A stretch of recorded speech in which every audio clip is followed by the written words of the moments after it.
લીલી હળદરનું એકદમ ટેસ્ટી શાક એ પણ બાજરીના રોટલા જોડે ઠંડીમાં ખાવાની મજા પડી જશે. પરફેક્ટ માપ સાથે લીલી હળદરના શાકની રેસીપી મેં અહીંયા શેર કરી છે. તમે ચોક્કસ ટ્રાય કરજો અને પછીથી બનાવવા માટે રેસીપીને સેવ ચોક્કસ કરજો. તો સૌથી પહેલાં તો ફ્રેશ હળદર લેવાની છે. મેં અહીંયા 250 ગ્રામ લીધી છે. પાણીથી એકદમ સારી રીતે ધોઈ લેવાની છે અને હળવા હાથે છાલ કાઢી લઈશું. ગ્રેટરથી હળદરની છીણ તૈયાર કરી લઈશું. કટકા નથી કરવાના કે ક્રશ નથી કરવાની. જેટલી હળદર લીધી હોય એટલું જ ઘી લેવાનું છે. હા, અહીંયા ઘીનું પ્રમાણ સારું એવું રાખવાનું છે.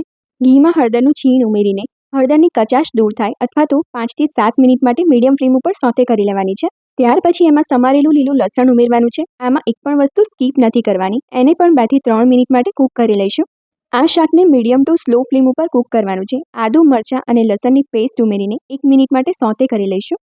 2 ડુંગળીને ચોપરમાં ચોપ કરી લીધી છે. એ ઉમેરીને 1 મિનિટ માટે સોતે કરી લઈશું. ફ્રેશ લીલા વટાણા ઉમેરવાના છે. કાચા જ લીધા છે. ઉમેરીને 4 થી 5 મિનિટ માટે વટાણાને મીડિયમ ફ્લેમ ઉપર કૂક કરી લેવાના છે. સમારેલા ટામેટાં ઉમેરીને ટામેટાં સોફ્ટ થાય ત્યાં સુધી કૂક કરી લેવાના છે. હવે શાકમાં સ્વાદ પ્રમાણે મીઠું અને લાલ મરચું ઉમેરવાનું છે. બરાબર મિક્સ કરી લેવાનું છે. હવે ગેસની ફ્લેમ સ્લો કરીને ફ્રેશ મોળું દહીં ઉમેરવાનું છે.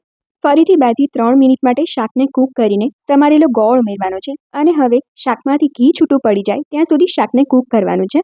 ગરમા ગરમ બાજરીના રોટલા સાથે લીલી હળદરનું આ શાક ખાવાની મજા પડી જશે.